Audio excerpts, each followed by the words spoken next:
We we are ready to go. Okay, so shall I start with the Star Spangled Banner? I think so. Okay.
Frank, do you know where that was staged?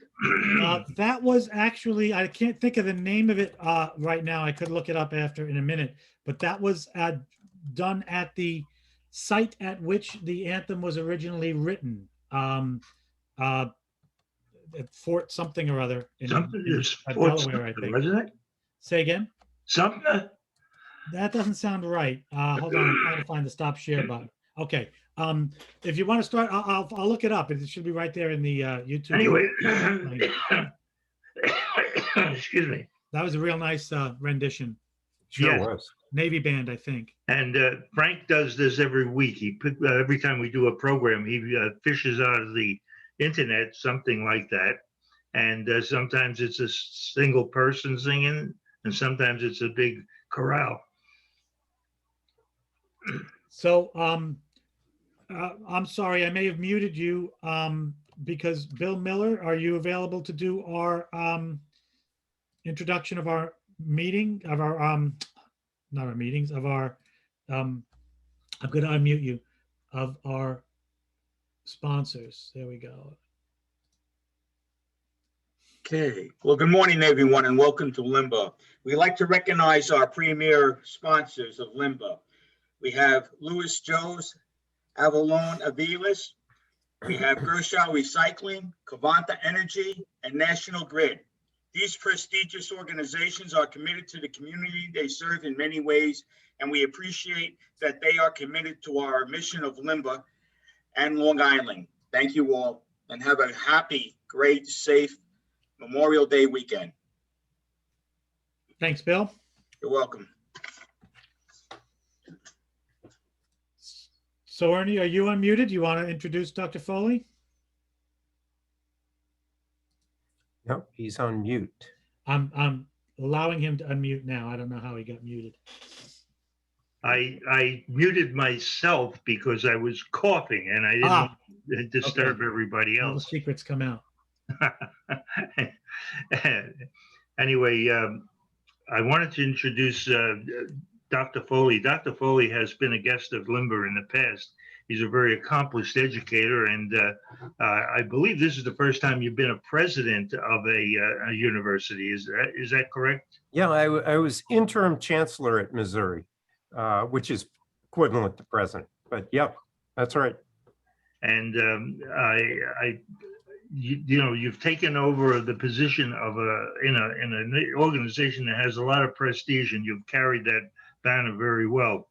And I wanted to have you back eventually anyway, but I wanted you to discuss something that was dear to your own heart. And your reply was this COVID in education and how it's affected the higher education. So I'm going to let you speak for a few minutes. What will happen is that as we get into the conversation, you get into the conversation, I will probably interrupt at one point and then start asking questions. Frank will interrupt them from time to time, and it'll be a dialogue between you and Frank, and you, me, and you, and then we'll open it up to the questions. So we welcome you here, and we're so happy to have you. Well, thanks very much, Ernie. I appreciate being back, and I really enjoyed my first visit with the group and made some nice connections for myself and for the school, and hopefully this will happen again. So I'm broadcasting today from Plandome. I'm just off Plandome Green next to the fire department, actually.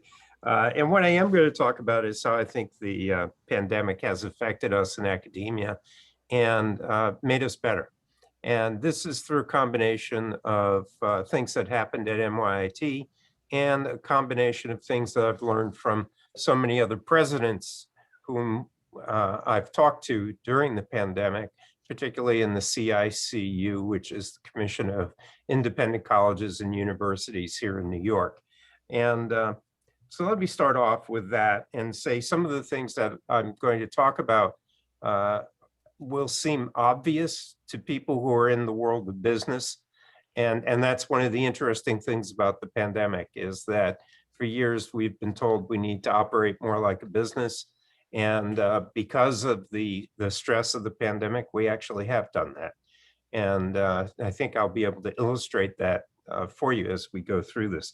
So clearly, before I say anything else, although I said some good came out of the pandemic and that I think academia got better, I have to, of course, note that there was nothing good about the pandemic. It was awful, still is, and many, many people, unfortunately, lost their lives. So I don't want to be misinterpreted in any way. But out of this hardship has come some benefit. And, there's the famous philosopher, Friedrich Nietzsche, who was, of course, a madman, but he was also pretty smart. And what he said is, if it doesn't kill you, it makes you stronger. I never very much liked that saying and used to sort of smirk when people would say it, because usually if it's going to kill you, it kills you. But in not all cases. And in this case, I think we have come out of this stronger. Some people were predicting large numbers of schools would go under. Robert knows this, he reads the literature, and you all read the newspapers. And this time last year, there were predictions that 25% of schools were going to go out of business this year. It didn't happen. And, it's a little bit like the story that Mark Twain used to tell, saying that he had a newspaper article that talked about, reported his death, and he would hold it up and say, they reported a little too soon. And I think it's similar here. Schools, academia, we proved to be more agile than people thought we were, maybe more agile than we thought we were, and more resilient than expected. And our students have just been marvelous in how they've adapted.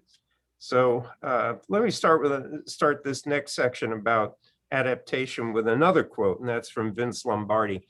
And as the famous coach once said, if a player says to the coach, I can't do that, what he really means is, I won't do that, coach. And there's something to be learned from that, because I think in the pre-pandemic era, Lombardi's words applied pretty well to most of us in academia, especially to our faculty. They said they couldn't teach in new ways online. What they really meant was they wouldn't teach in new ways online. And the reason I say that is there was very little going on, except in some pockets. And people were pretty much sticking to the traditional ways of teaching, except for a little bit here and there, which was online, but not very much. And then in March 2020, I'll never forget this, in 10 days, the whole country went online. We went from not being online to being online and doing everything online using this medium. So it's obvious we could have done it any time before, but we wouldn't do it until the necessity of the times forced the issue. And why wouldn't faculty, let's say, do it earlier? And I think there are many reasons, a whole constellation of reasons, but the top ones are risk. If you're sticking your neck out and doing it, and you're one of the first to do it, you might be a pioneer, but you also might be a casualty. And faculty are pretty risk-averse people, so they don't like to be casualties. Inertia is the other thing, which is, of course, I like the way I do it. I've always done it this way. Why would I change it? And then the third thing maybe was on us as leaders, that there just weren't the incentives there. But the pandemic really provided the necessity to change, and everyone did it together. And that was the key thing. So that really brought down the risk. The risk was shared. The fact that we couldn't get together meant that we had to do it in a different way. That overcame the inertia. And then the fact that people wanted to create continuity for the students and their jobs gave us the incentive. So the faculty could do it and did do it. And I'm actually very proud of them and amazed by how well they did do it. What about the students? I would say the students caught on really quickly. In the spring of 2020, you may remember last year, there were some well-publicized stories in the media about student backlash. And the media, as it's wont to do, made it the story, but it was really relatively minor. And it was mostly just highly privileged students at some colleges around the country who were irked by the fact that their social lives and their social patterns were disrupted. Students like the students that go to NYIT and probably St. John's, much more of a working class student body, much more in tune with making sure they get their degrees and get on to their careers, didn't have those complaints. So the complaining and the grumbling about being online actually stopped and died down pretty quickly. And I have an article which I could send you if you're interested. It's a recent survey of college students. And now greater than 70% of the students say that remote learning is as good, if not better, than in-person learning. So we've come a long way in a year. And I think these two things are probably the most important factors of what's changed in academia, and will have real ramifications going down the pike. And we could talk about that more. So teachers learned they could teach online, students learned they could learn online. And I think it's a game changer. It's a paradigm shift for academia, and it's both on the supply side, us, and on the demand side, the students. And again, I think it'll take a decade or so before we see how significant this change will be. A few other things that changed. Workforce and facilities. Again, for business people, you're used to the idea of right-sizing your workforce when you have to, when the situation calls for it. This almost never happens at universities. And we have just an aversion to it. It's sort of built into our DNA. So our workforces were and are large. They're actually out of step in many ways with the current enrollments that we have and the expected downturn in future enrollments. But because it's in our DNA not to let people go, so to speak, and right-size workforce, we tend to carry people and keep them going. And it ends up we have a plethora of people who are in what I would call gray collar jobs. They're not blue collar jobs. We've got those, and we've got white collar jobs, but they're sort of somewhere in between. And each one has relatively low salaries. So we end up adding a lot of these people to the workforce over the years. But we never go back and look to see, is it time to reduce those numbers or do things in a different way? And so academic institutions usually spend 80 to 90% of the budget on people. And they struggle to even break even, let alone have a margin on revenues of 3%. And all of you know, as business people, if you're not making at least 3%, you can't even keep up with the cost of your people for benefits and salaries and so forth. So it turns out to be, unfortunately, done for the right reasons, kindness and so forth, but it ends up dragging everybody down, and it's kind of unsustainable. But the drop in revenues that we sustained, and everybody sustained really in the pandemic, that shortfall forced the fact that we had to have change. So staff numbers had to be reduced, out of date and low enrollment programs had to be reviewed and closed. Hiring had to be slowed. We always hire, it seems. Every time we have a new task that needs to be done, we don't seem to ask, well, who could do this? We say, let's hire somebody to do it. And those days have to end. And there are even some reductions in faculty numbers, which almost never happens. And this, by the way, has happened all across the country. It's unprecedented. All of it had to happen eventually, but the pandemic forced it and forced the shift really, and will force a shift in our business models. Facilities. For years, because of the fact that we carried large workforces and we were struggling to break even and to create a little bit of margin, most presidents in the past deferred maintenance and repairs. Year after year, it's astonishing. At every school I've ever been at, it's the same story. Enormous backlog. And it doesn't show up anywhere on our financial statements, and it really should, but it doesn't. And because of that backlog, and because of the fact that most of our budget was being spent on people and benefits, what we found out during the pandemic was that when we had to ensure that, you know, the spaces our people were in were safe and healthy and so forth, we had to start looking at our mechanicals, we had to start looking at ventilation systems, electrical, plumbing, all of those systems, and suddenly realized how bad they really were. And immediately we had to start working on them. So we had a cascade of issues through our facilities that had to be handled because we had to be sure that people would be safe. And so things that we sort of let slide before the pandemic just couldn't be let slide, couldn't be left unaddressed any further. And so a lot of quick, costly repairs forced us to free up dollars to get that done. And that forced us to right size the workforce and do those things rather quickly. And again, across the nation, this has happened. The good news is that campuses will be better as a result. And the schools should be more resilient because the workforces are more aligned with the size of the student bodies that we expect in the future. And I'm referring to the fact that in about 2 years, we go off a demographic cliff, is what the, I don't know, ethnologists and demographers call it, where high school student numbers are going to drop precipitously, even further than they have already. So it's very unfortunate news for the people who, of course, lost their jobs, and that's painful for all of us, and I mean that sincerely. But on the other hand, there's nothing that can be done. We can't spend money, as I say, that we don't have. So things that we were doing before more slowly, you know, sort of on a 3 to 5 to 7 year time frame to transition and reduce the workforce and to through attrition and so forth, all had to be done really in a 12-month period. And it's still underway because for academia, you don't just have one bad year. When you have one bad year, that class persists for 4 to 5 years.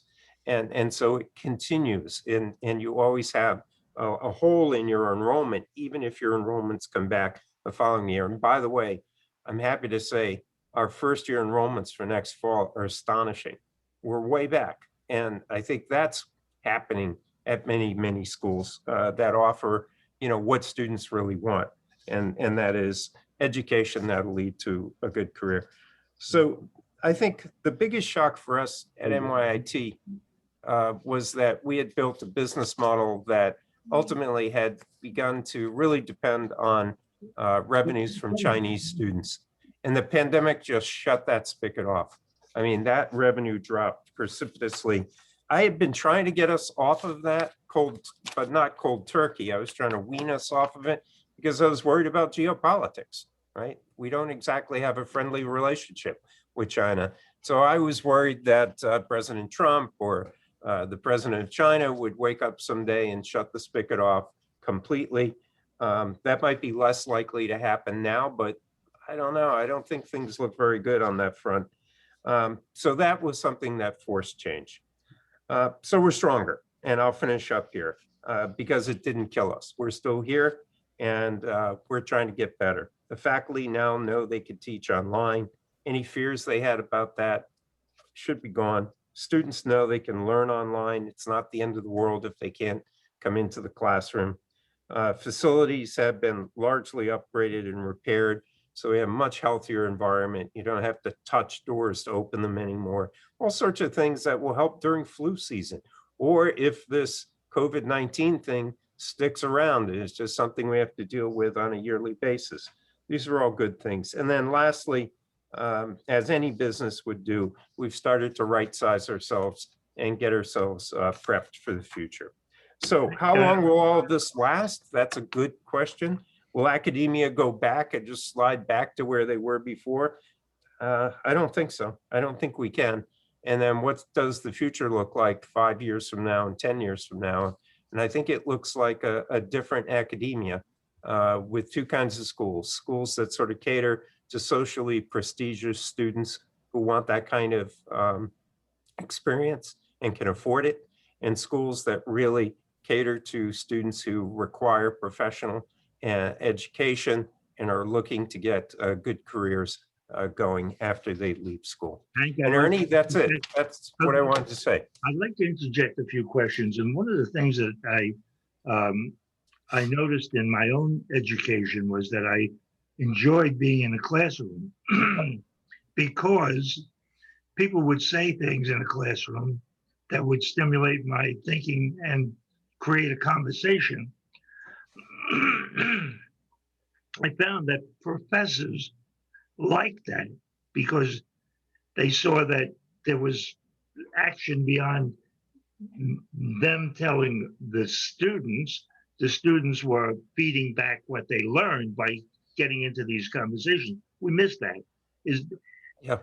I don't think that's replaceable in a setting of what we're doing today. So it's interesting you bring that up. It depends on the student and maybe the subject. So what we have heard from many engineering students is they're rather shy and they tend not to speak up in class. And there isn't a lot of controversial stuff to really talk about in engineering courses anyway. It's not like philosophy or political science where you can have a good argument about stuff. You know, it's usually pretty factual and so forth. But what they've been telling their professors is they kind of like the online experience because they're less embarrassed about chatting questions as they go forward. So it cuts both ways. I think it depends a lot on the students. Now, Ernie, you're a pretty self-confident guy. My guess is when you were a young student, you were extremely self-confident also and never afraid to speak up in class. But not everybody, not everybody is that way. And I was too. I was like that. And so those of us who are able to do that, we love class. Some people actually sit there and hate it the whole time and are petrified that they're going to be called on to speak. Whereas you and I couldn't wait to say something. They're dying, you know, and can't wait to get out of there. So it's really a little bit of both, but your point's a really good one. And I'll enlarge it a little bit further and to say Zoom is not the answer, right? So if we're going to go forward with this online technology, this is not the answer for teaching and learning. It's a rudimentary way to do it. It's better than nothing. But I bet you there'll be new technologies coming, Ernie. They're going to blow us away. You know, one of the things Frank and I were talking about is because some of my people want to go into in-person again. Yeah. And we wanted to see if there was a system where we could have people on pixels like we are right now in front of the room and have the room filled with people too, and interacting everybody with the speaker, with the people at the pixels and people in the room. Have you done anything like that? Yeah, we call that hybrid. So during the pandemic last spring, we reconfigured all of our rooms so that they could be hybrid teaching platforms. So we can have people in the room listening and people online listening at the same time. And we'll have to test that this coming fall because we have two campuses, as you know, one on Long Island and Old Westbury. Most of the students who go to that campus commute by car. In New York City, most of our students commute by public transportation. And interestingly, they're the ones who wanted us to stay online. And so it may be that those students who are in the city and some of the other boroughs of the city may be reluctant to come back in person right away. And so this. Frank and Lynn are technical people at LIMBA. I Yeah. think that if you could accommodate them with the people who are doing the hybrid with you, Yeah, so we can learn a little bit You know, more. I think Dr. Foley just said something key, and I was explaining this to you, Ernie. Whatever the room needs to be geared for this. Right. It's not something that we can solve by bringing our own laptop to a hotel conference room. I don't want to get us off into a tangent about LIMBA's future, but his point was that the rooms had to be oh yeah. fitted out. Yeah. Yeah, actually, we had to spend a lot of money on things like that during the pandemic. I'm sure Robert saw the same thing at St. John's. And that was one of the things that we told students who were asking us to reduce tuition for online. I said, we told them, honestly, we're spending more than we've ever Right. spent to teach you. And as much as I would love to reduce tuition, I've got people who their livelihoods depend on us. And I can't. And that seemed to quiet the complaints. One of the other things is internet bandwidth, basically, not Yes. just the physical parts of the room, but local school districts. I have a number of friends who are IT managers at some local districts. They had to invest in more robust contracts with their internet service providers to do the broadcast at home, because all of a sudden they went from, a couple of hundred people that they had to support in a classroom setting to, tens of thousands of Yeah. And that's an ongoing monthly devices. cost, not a one-time expenditure. Exactly. It's an ongoing cost. Yeah, It's a big amount of money that people don't realize had to be worked into school budgets basically, within a couple of weeks. Yeah. So I'm sure universities the same, It is. And, there are so many costs that we incurred to get through this. Although I would think that over time, those investments, let's say in hardware in those rooms, will allow you to reduce the amount of faculty per student and still be effective.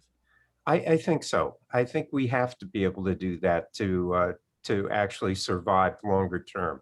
And that goes to the longer term question. What does it look like? We have to have higher efficiency, Frank, right? And that's Right. what that will give us, is higher efficiency. And then hopefully we can, from here on, we don't have to do drastic reductions, but just natural sort of attrition will take care of the numbers of people in the workforce, because every school is just, frankly, we're sized for an era when there were so many more students around. And, so it becomes really hard to sustain that kind of a workforce and do all the other things you need to do too. You said, Hank, that the classes of people coming in are getting smaller. Yeah. In other words, you're getting less raw material in your classrooms. Yes. How do you mitigate that situation, or how do you? Yeah, you have to take from other institutions, or maybe educate people who otherwise would not have had the opportunity. Yeah, all of those things. So we spend a lot of time, of course, on the expenditure side. And sometimes people go crazy because they say, can we talk about the revenue side? We talk about the expenditure side because that's what we know and we could control it. The revenue side, we don't control. We go out there put our best foot forward and do everything we can to bring students in. So, For example, NYIT, my top competition, we don't compete with St. John's. We're a different kind of school. We compete with Stony Brook and we compete with CCNY. That's tough competition. Those are two excellent schools. I mean, really excellent schools, particularly in science, engineering, mathematics.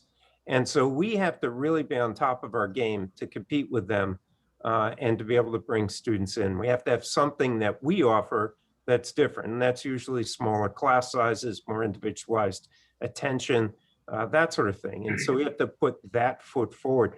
But Ernie, it's a fight really for market share.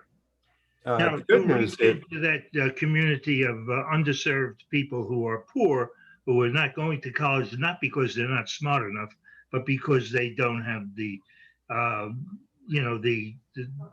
means. And but they would fill up a classroom or would give you the extra students if you could find a way to fund that. Is that something that's in the cards by either government assistance or your own efforts? well, we do a lot on our own first. So we are USA Today listed us as the most diverse student body in the country last year. Wall Street Journal had us number 3 in diversity in the Northeast. And I know Bob knows this. They've got the same problem, which is, yes, we want to educate the students, but no, they don't have the money to really pay. And so every time we bring in a student like that, it costs us more to educate that student. And that really puts a lot of strain on the bottom line. So we have internally, the way we deal with that is we give a lot of scholarship money, give about $50–60 million a year in scholarship money.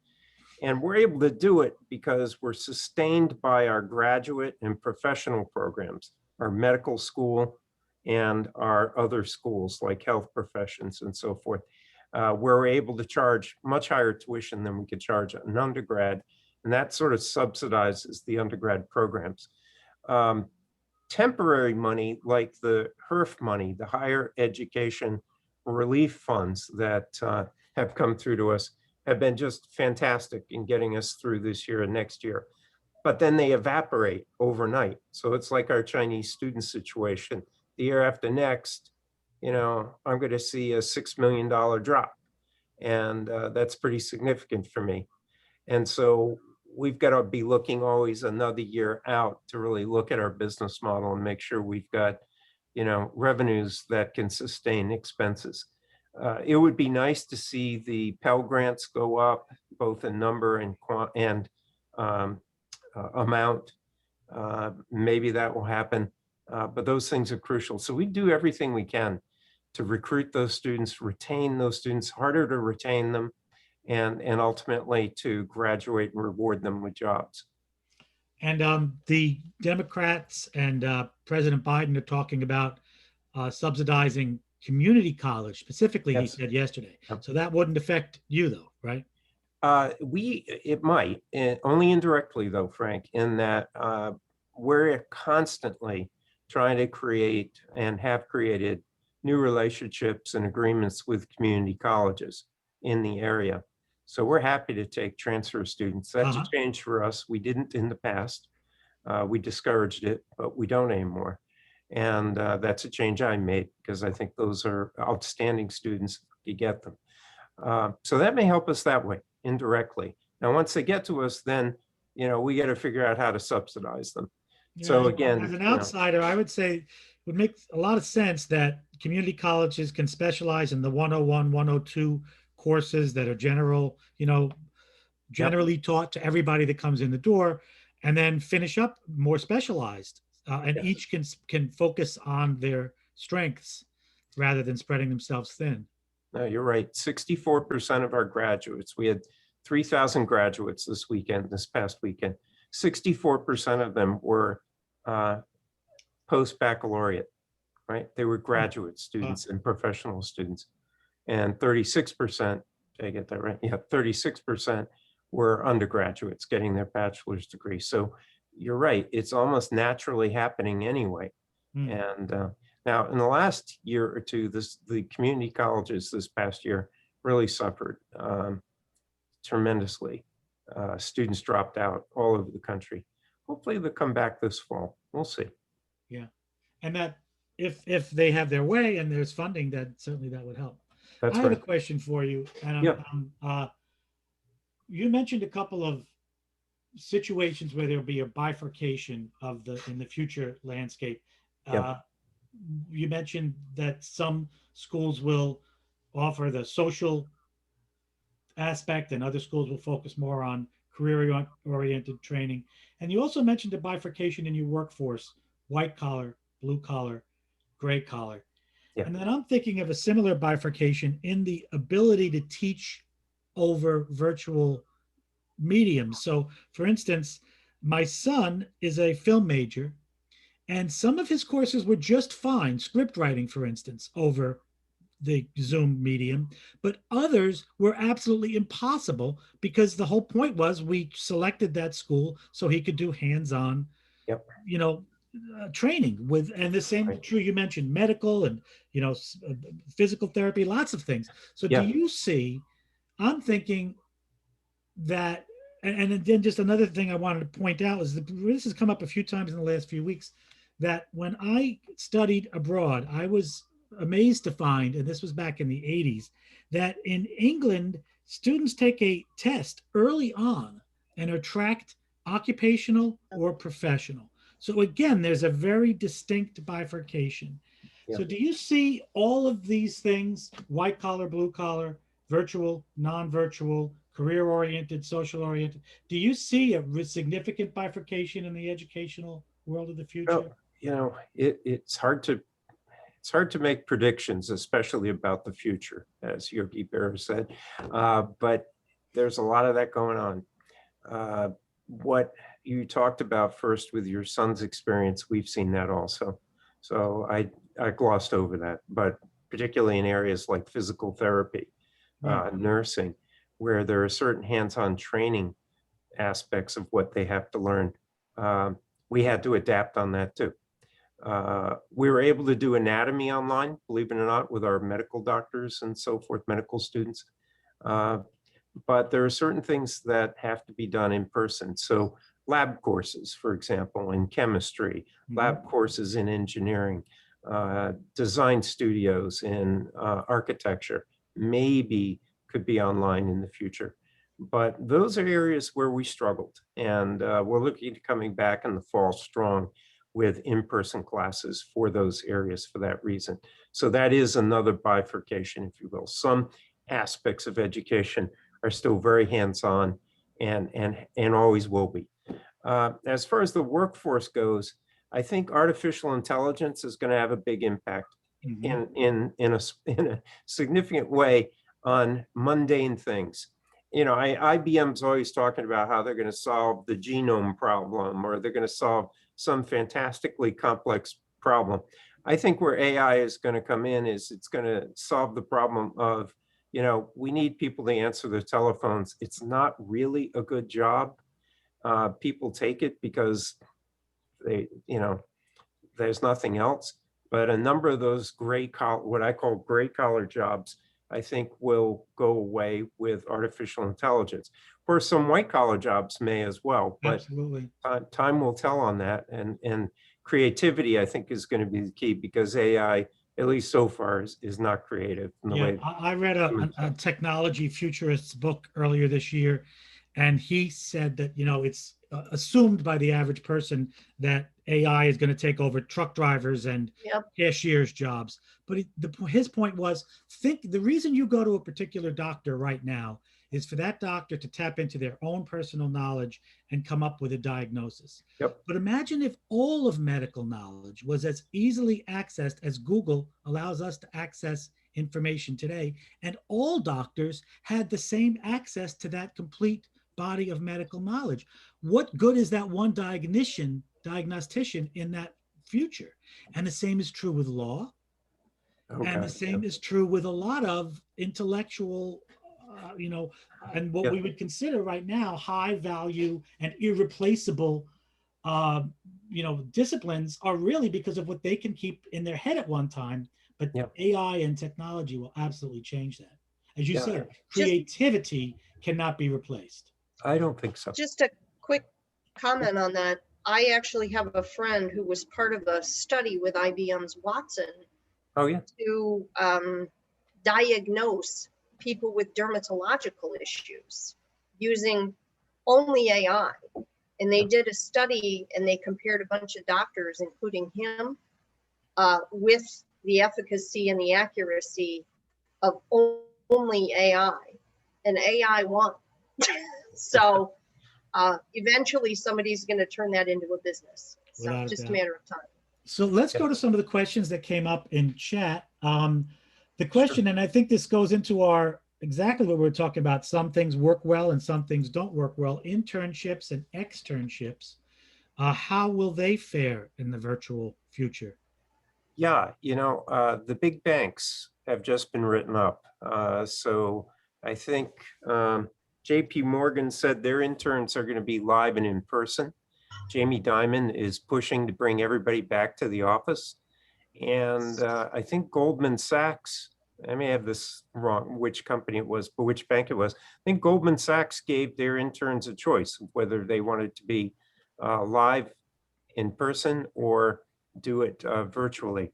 So that's a really good question. And I think it's going to sort itself out over the next couple of years. My guess is that as one of the leaders in that industry said, the people who are more ambitious will probably insist on being in person because they'll see it as an advantage to career progress. Yeah, that's my guess. A million years ago, I was offered the opportunity to telecommute from a Wall Street job. Yeah. And I chose not to take the opportunity and rather to move on because my feeling is once you're telecommuting and they don't know you're there, it's giving up on any future,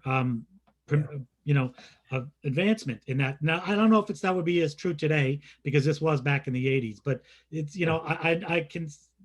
it would be hard to get advancement and with if you're not there. What So about the aspect of taking a cut in pay? Because if you live on Long Island and you have to commute to New York City and you'll have to pay $250 or whatever it is on the Long Island Railroad, that's $250 cut in pay. How do you, companies have to either compensate for that or the individual suffers. Yeah, so we, like many other schools and industries, are right now putting together a new work policy for hybrid work, right? Where people can either work 100% at home in certain jobs, they can work a couple days in the office and 3 days at home, or vice versa in other jobs, or completely in the office. I don't know how it's all going to work out. I really don't, but we're going to try it. And it's a big experiment, and younger people are keenly interested in it, really want it to happen. So again, there's kind of stratification in the workforce. If you read the guys who are running the big banks and so forth, they don't seem to like it very much, but their workforce wants it. So, I kind of like it. I'm comfortable with it, but I am also uncomfortable with the idea that we go whole hog into this. I think there are going to be a lot of unexpected consequences, is the way I would put it. It's interesting what you say, and intuitively it would seem to ring true that younger people would gravitate more toward the virtual experience. But my own experience in making my own company virtual was that the people who stuck with it and loved it had families at home. Yeah. And they loved home and hearth and being able to telecommute, the young guys, and as a software company, we had quite a few young guys who were programmers. They hated it because they were stuck at home all alone. They had nowhere to talk, nobody to meet. And it work, especially for software engineers. They didn't really have much of a social life outside of work. They very quickly said, I can't do this. I'm going nuts. And I wonder if we'll see the same kind of a second wave of pushback from young people who think that they want to continue virtual, but recognize that they miss the socialization of work. That is such a good story. 100% agree. We have a question from Diane about McKinsey's report in women in the workplace and how they've been so severely impacted by COVID. So many of them are leaving the workplace. Yeah. You know, the fact that it's impacting women disproportionately.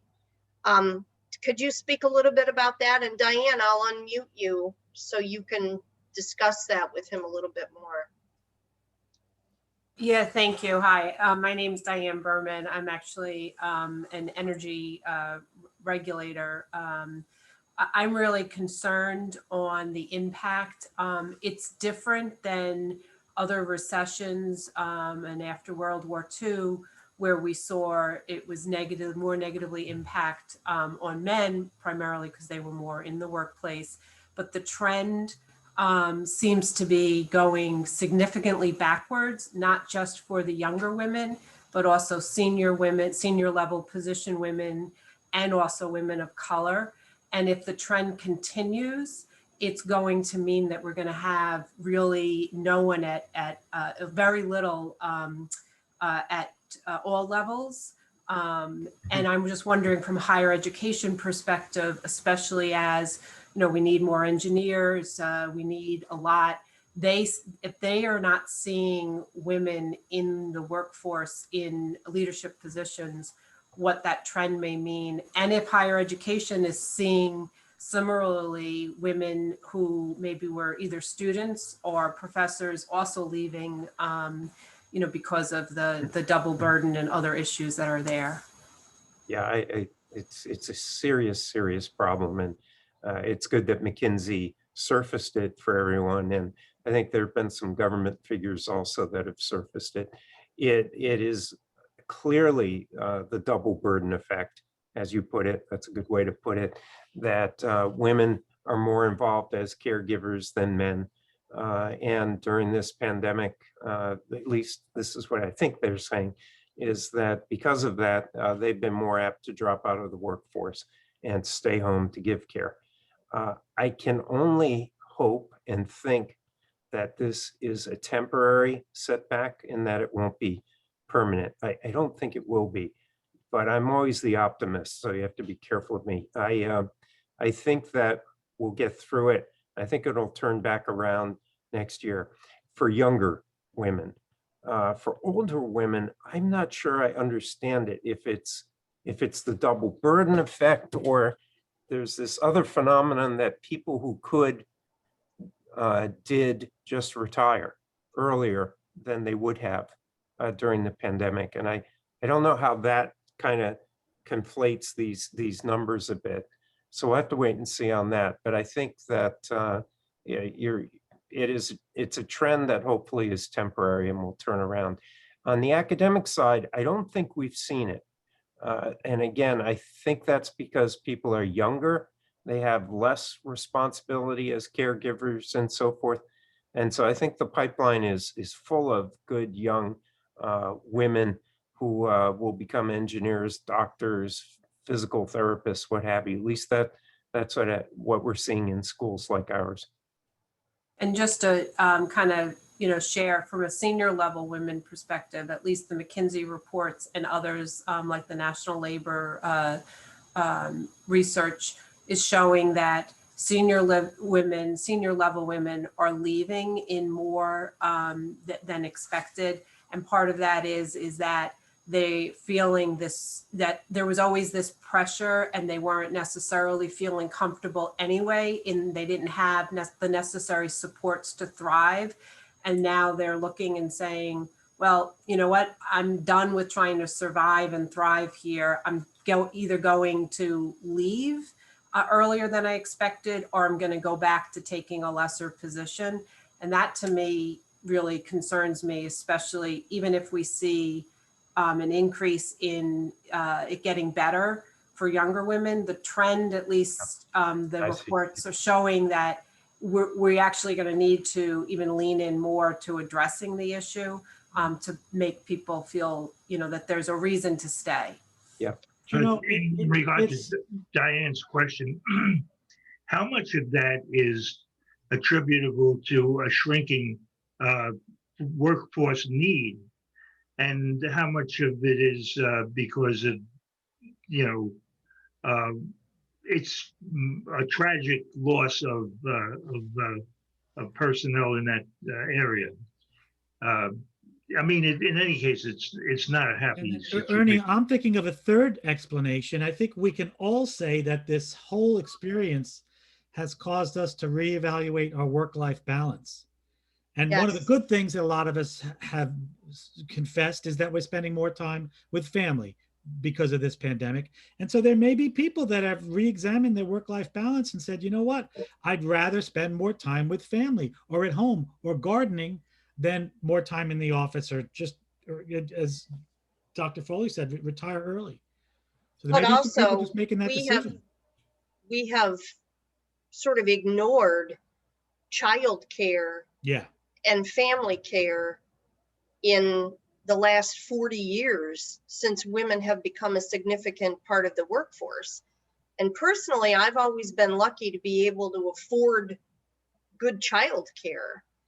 But there are many people who can't. And unfortunately, wages have also sunk to a certain low in relation to the cost of living, that childcare versus work, it sometimes doesn't make any sense for some people Yeah, we paid to go child out care and earn almost money equal to our because, mortgage for exactly, probably 8 or 10 years.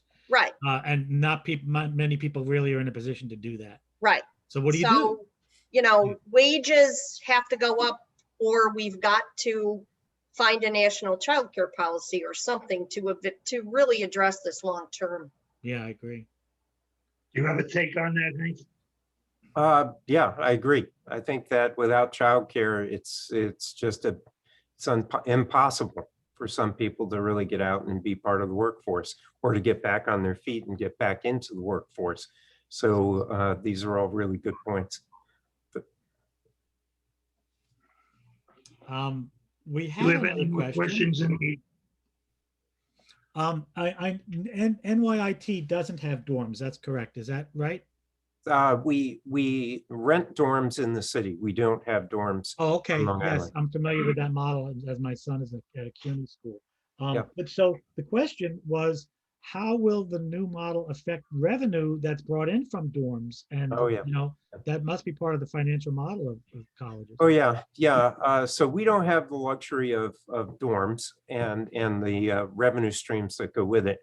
But what we do have, of course, as I said, a really strong graduate professional programs that more than make up for that and are better.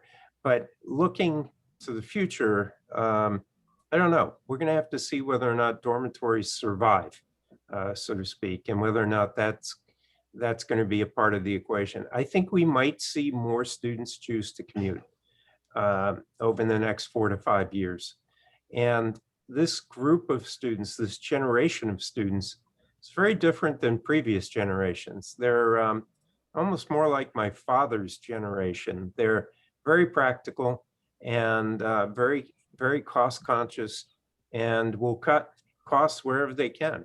And so it may be that, you know, we'll have an era here where commuting makes a bit of a comeback. I'm not sure, but Yeah. we Well, may you know, see the that. American dream of prosperity is not the same for young adults. No, It it's has the same not. guarantee or feeling No. the rosy And so, future. you know, racking up so much debt to have that, what I'd call kind of the social prestigious experience Right. that's become sort of the American expectation, I think people are scrutinizing that now and saying, I'm not sure it's worth it. Yeah, I know Some my people are 20-year-old made a saying it. conscious decision to not do that. Yep. He turned down good scholarship at a prestigious private school because he just felt it still wasn't worth the extra money. And I Exactly. wonder, you know, as you're mentioning, and we're talking about the cost shifts and relating to dorms, what about these college towns, whole Oh, cities yeah. that basically, you know, the whole economy is Yes. derived from the fact that they assume that tens of thousands of students are going to arrive every year like the swallows from Capistrano. What happens? They're in arrive. tough shape. They're in really tough shape. Yeah. You know, Hmm. the last place I was at was Columbia, Missouri, which is a wonderful little college town. And what had happened, you know, over the last, not the last 3 years, but the previous 3 to 5 years after 2010, was an enormous growth of private apartment complexes Yeah. all around the campus. They're empty. Yeah. You know, students aren't flocking to them the way they once were. So a lot of people are losing money on those ventures. Yeah. My son is in College Station, Texas. Oh, yeah. 50,000 students. There's nothing there except for the university. Like, Texas literally. A&M, right? Yeah, Texas A&M. Yeah, great and, school. You know, an economy of that size, Yes. that's, you know, larger than most of the towns on Long Island. Yep. And its entire revenue, as you said, entire apartment complexes, malls, supermarkets. And Yep. suddenly during the pandemic, there was nobody in the whole town. No, exactly. And, Yeah. you know, will they return in the same numbers? I don't know. I really don't know. Yeah, it's going to be some real reckoning. Looks like Ken has raised his hand a couple of times. Oh, do we have somebody raising their hand? I'm sorry. Ken never. Yeah. Ken, where are you? Ken, I asked you to unmute. There you go. Yeah, hi, Dr. Foley. We had Hi. talked quite a bit before at Limber. Yeah, I'm a wonderful school. I'm a graduate with a BS in engineering years ago from there. All right. Fantastic. Yeah, so wonderful Great. school. Well, thanks for being here this morning. And then you talk about virtual. I remember, you know, getting there like 7:30 and then a quick course and then a 3-hour lab. Get out of there 11 o'clock at night. But I couldn't see a virtual lab in engineering. No, I think it's going to be tough to do, right? Yeah. You gotta tweedle the knobs, so to speak. Yeah. And then I went down the street to continue my master's in engineering in LIU. So I spent a lot of time on the block. Yeah, on Northern Boulevard. Thank you. That's good. Thank you. Good to meet you again, Ken. So it seems that we've answered the questions that have come in and we're just about out of time, 9:56. So do we want to talk about the upcoming meeting? Lynn, you want to discuss the upcoming meeting and Sure. I guess also our registration system? I'm gonna. Yeah, share the so screen again. everybody realizes now that, you know, we're requiring registration for meetings now. So for everybody that's here, that's not a shock. Just remind your friends and people that you know. Feel free to share some of our posts. You're going to start seeing a little bit more posting now on LinkedIn and some of the other social media sites. So feel free to invite people.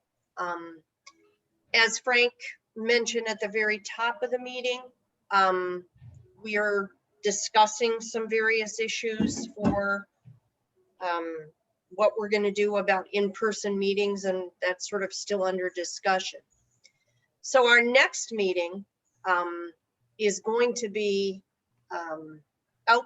donations. I shouldn't forget that one. If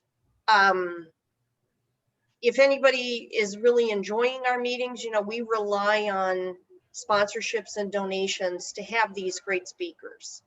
So if you could find it in your heart to go on the website and help us out a little bit or consider sponsoring a meeting, that would be great. We appreciate that.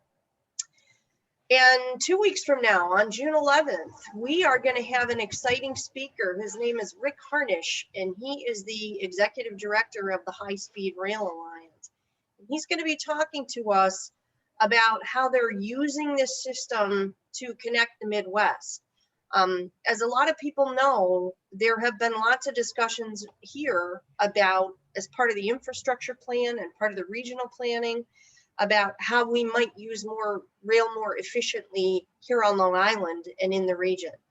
So it'll be interesting to hear him talk about that. And if anybody has questions in advance for that meeting, please email us and we'd be happy to We hope to learn something about what they're doing in the Midwest, because we're planning something enormous here in the East. And Right. It's going to connect Connecticut, Massachusetts, New York, Vermont,